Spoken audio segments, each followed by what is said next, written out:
श्रावण मास महात्म्य। तीसरा अध्याय। श्रावण माह में की जाने वाली भगवान शिव की लक्ष्य पूजा का वर्णन। सनत कुमार बोले, हे भगवान, आपने श्रावण मासों का संक्षिप्त वर्णन किया है। हे स्वामीन, इससे हमारी तृप्ति नहीं हो रही है, अतः आप कृपा करके विस्तार से वर्णन करें, जिसे सुनकर हे सुरेश्वर मैं कृतकृत्य हो जाऊंगा। ईश्वर बोले, हे योगी, जो बुद्धिमान नक्त व्रत के द्वारा श्रावण मास को व्यतीत करता है, वह 12 महीने में नक्त व्रत करने के फल का भागी होता है। नक्त व्रत में दिन की समाप्ति के पूर्व सन्यासियों के लिए एवं रात्रि में गृहस्थों के लिए भोजन का विधान है। उसमें सूर्यास्त के बाद की 3 घड़ियों को छोड़कर नक्त भोजन का समय होता है। सूर्य के अस्त होने के पश्चात 3 घड़ी का संध्या काल होता है। संध्या वेला में आहार, मैथुन, निद्रा और चौथा स्वाध्याय, इन चारों कर्मों का त्याग कर देना चाहिए। गृहस्थ और यति के भेद से उनकी व्यवस्था के विषय में मुझसे सुनिए। सूर्य के मंद पड़ जाने पर जब अपनी छाया अपने शरीर से दुगनी हो जाए, उस समय के भोजन को यति के लिए नक्त भोजन कहा गया है। रात्रि भोजन उनके लिए नक्त भोजन नहीं होता है। तारों के दृष्टिगत होने पर विद्वानों ने गृहस्थ के लिए नक्त कहा है। यति के लिए दिन के 8वें भाग के शेष रहने पर भोजन का विधान है। उसके लिए रात्रि में भोजन का निषेध किया गया है। गृहस्थ को चाहिए कि वह विधि पूर्वक रात्रि में नक्त भोजन करे और यति, विधवा तथा विधुर व्यक्ति सूर्य के रहते नक्त व्रत करे। विधुर व्यक्ति यदि पुत्रवान हो तब उसे भी रात्रि में ही नक्त व्रत करना चाहिए। अनाश्रमी हो अथवा आश्रमी हो अथवा पत्नी रहित हो अथवा पुत्रवान हो, उन्हें रात्रि में नक्त व्रत करना चाहिए। इस प्रकार बुद्धिमान मनुष्य को अपने अधिकार के अनुसार नक्त व्रत करना चाहिए। इस मास में नक्त व्रत करने वाला व्यक्ति परम गति प्राप्त करता है। मैं प्रातः काल स्नान करूँगा, ब्रह्मचर्य व्रत का पालन करूँगा, नक्त भोजन करूँगा, पृथ्वी पर सोऊंगा और प्राणियों पर दया करूँगा। हे देव, इस व्रत को प्रारंभ करने पर यदि मैं मर जाऊं तो हे जगतपते, आपकी कृपा से मेरा व्रत पूर्ण हो। ऐसा संकल्प करके बुद्धिमान व्यक्ति को श्रावण मास में प्रतिदिन नक्त व्रत करना चाहिए। इस प्रकार नक्त व्रत करने वाला मुझे अत्यंत प्रिय होता है। ब्राह्मण के द्वारा अथवा स्वयं ही अति रुद्र, महारुद्र अथवा रुद्र मंत्र से महीने भर प्रतिदिन अभिषेक करना चाहिए। हे वत्स, मैं उस व्यक्ति पर प्रसन्न हो जाता हूँ, क्योंकि मैं जलधारा से अत्यंत प्रीति रखने वाला हूँ, अथवा रुद्र मंत्र के द्वारा मेरे लिए अत्यंत प्रीतिकर होम प्रतिदिन करना चाहिए।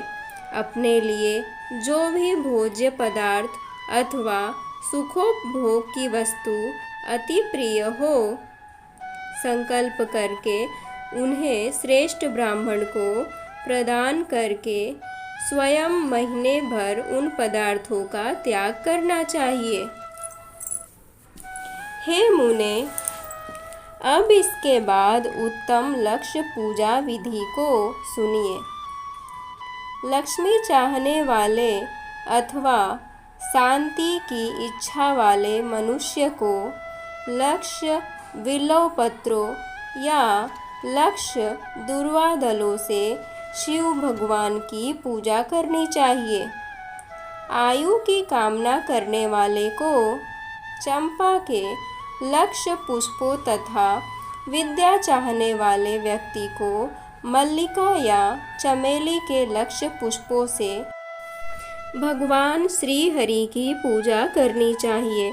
भगवान शिव तथा भगवान विष्णु की प्रसन्नता तुलसी के दलों से सिद्ध होती है।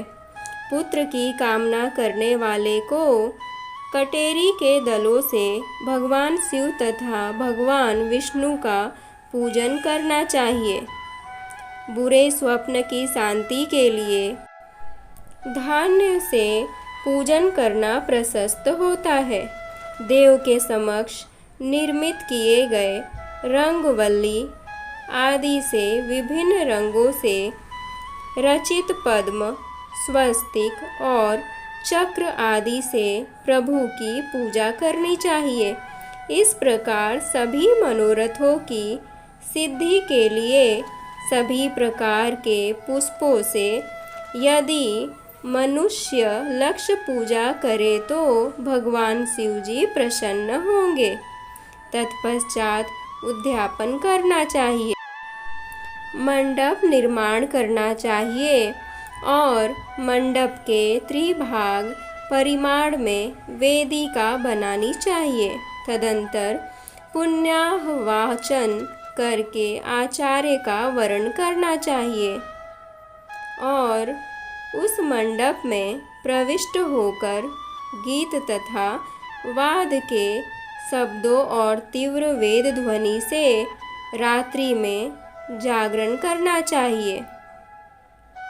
वेदिका के ऊपर उत्तम लिंगतो भद्र बनाना चाहिए और उसके बीच में चावलों से सुंदर कैलाश का निर्माण करना चाहिए।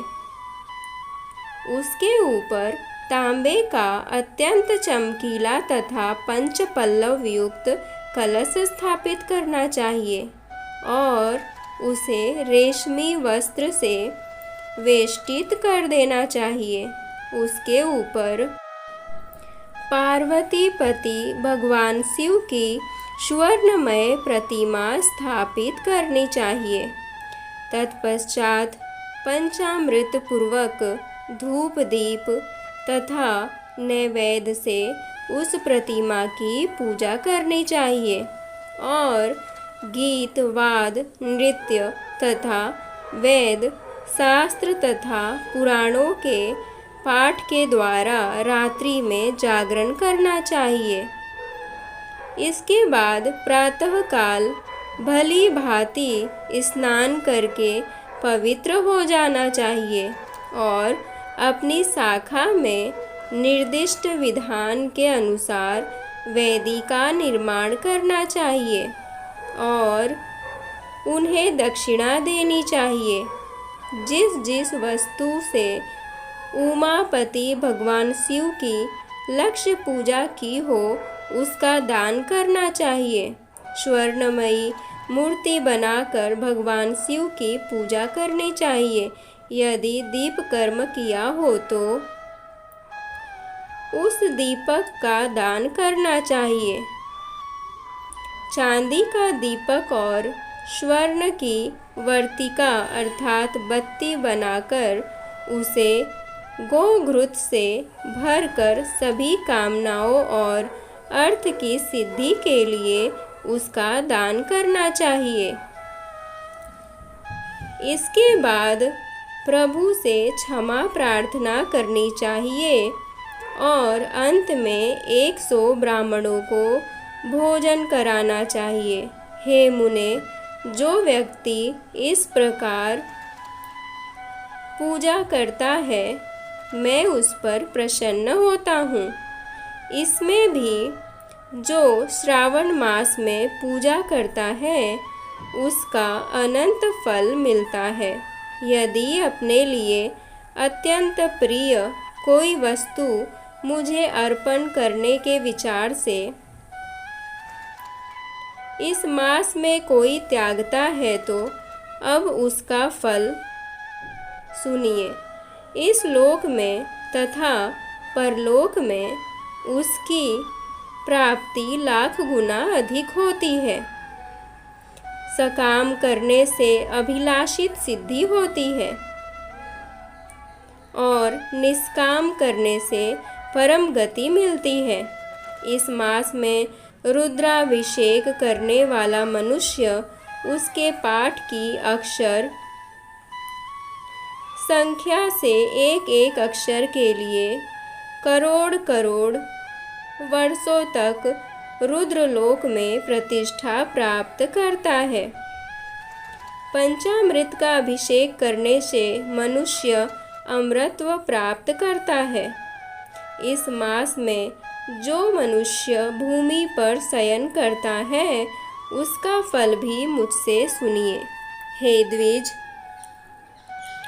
श्रेष्ठ वह मनुष्य 9 प्रकार के रत्नों से जड़ी हुई सुंदर वस्त्र से आच्छादित बिछे हुए कोमल गद्दे से सुशोभित देश तकियों से युक्त रम्य स्त्रियों से विभूषित रत्न निर्मित दीपों से मंडित तथा अत्यंत मृदु और गरुड़ाकार प्रवाल मणि निर्मित अथवा हाथी दांत की बनी हुई अथवा चंदन की बनी हुई उत्तम तथा शुभ सैया प्राप्त करता है।